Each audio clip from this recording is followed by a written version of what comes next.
आज एक रचना है, काव्य रचना। दो वर्गों के बारे में है, एक जो प्रताड़ित करता है और दूसरा जो इसको सहन करता है।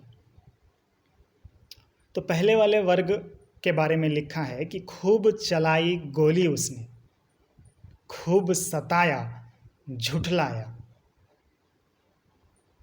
और दूसरे वाले के लिए लिखा है कि खुद से खुद ही न जुदा हुआ, सागर संग शिखर पे लहराया।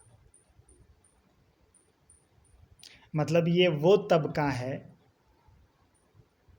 क्योंकि करने वालों की संख्या तो बहुत है, पर जो सहन करता है उसमें से एक वर्ग ऐसा है जो एक निश्चित अवधि के बाद हार जाता है और कुछ ना कुछ ऐसा कार्य कर लेता है जिसके अलावा उसके पास और कोई विकल्प नहीं होता। पर कुछ गिने चुने लोग हैं संसार में जो लगातार उसको सहन करते रहते हैं। This is who they are.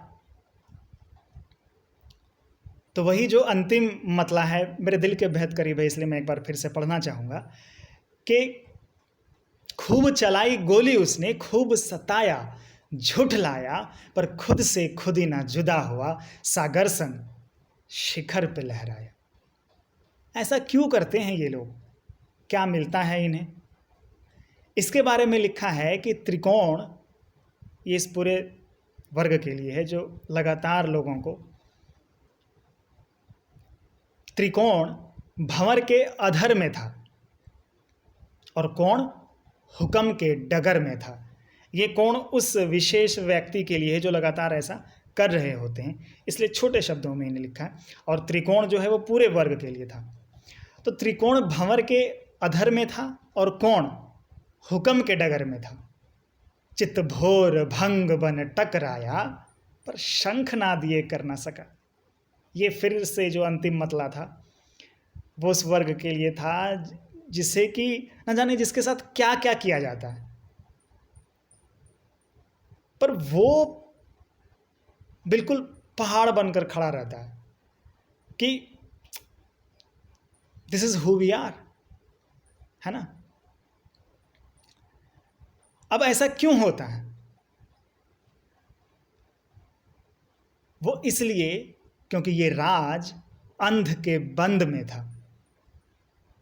थोड़ा सा मैं विवरण में जाऊंगा कि आपने देखा होगा जब आप इतिहास के पन्नों को पलटेंगे तो आदिकाल से ही राजा जो है वो लगातार बदलते आ रहा है, या दूसरे शब्दों में अगर वो राजधर्म से प्रेरित ना हो या प्रभावित ना हो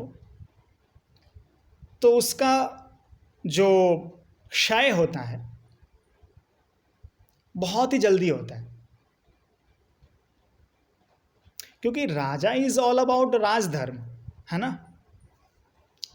तो ये राज जो थे महाशय, इन्हें लगा आई एम द किंग, तो थोड़ा सा अंधापन आया, है ना। तो ये राज जो थे महाशय अंध के बंद में थे।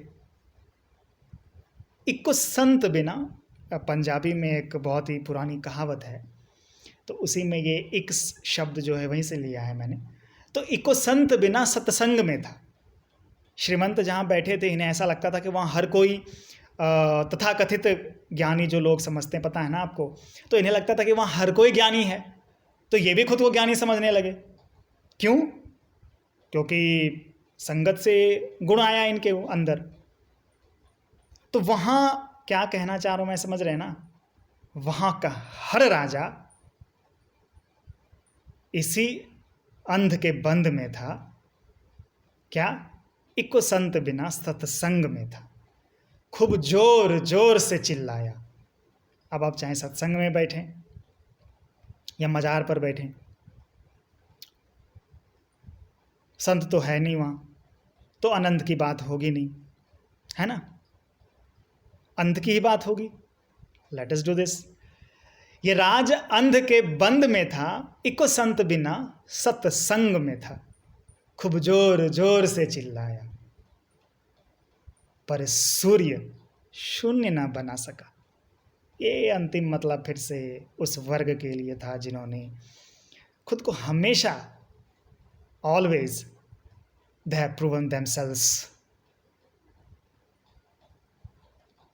इसलिए मैं इसे फिर से पढ़ना चाहूँगा, मेरे दिल के बेहद करीब है कि राज अंध के बंद में था, इको संत बिना सत्संग में था, खूब जोर जोर से चिल्लाया पर सूर्य शून्य ना बना सका। खूब चलाई गोली उसने। अब क्यों ऐसा होता है कि इतने सारे लोग हैं, दे हैव देयर ओन, है ना, उनकी जो संख्या है ऑलवेज इन मेजॉरिटी, लेकिन उसके बाद भी जो है उनकी जीत नहीं होती है। क्यों? There is something that should be talked about, है ना।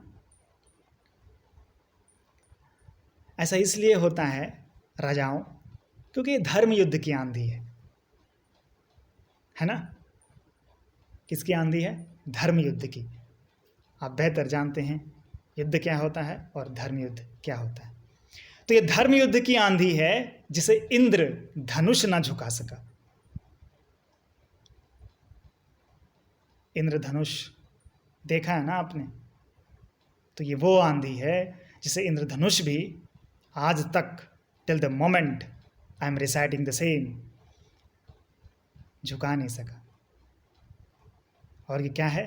ये ईश, वो ईश्वर जिसे आप जानते हैं, समझते हैं, महसूस करते हैं, उसके मूल में ईश है। तो ये ईश विश्व की शांति है। ये शांति उसी समूह के लिए है जो सहन करने की पराकाष्ठा को पार कर चुका है, और आप हैं कि उसे प्रताड़ित करते हैं। कोई बात नहीं, this is who you are, this is who we are.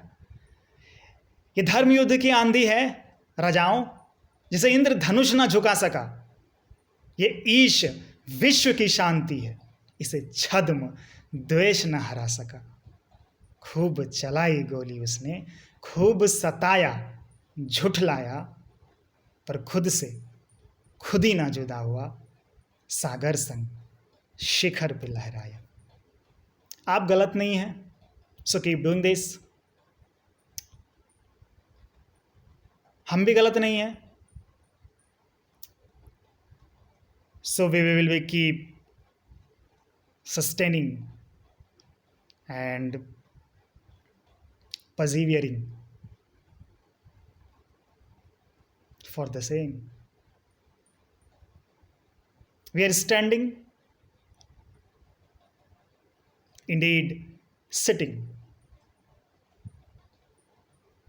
on the two different sides of the same coin. खुश रहिए और ऐसे ही लोगों को परेशान करते रहिए। जल्दी मिलेंगे।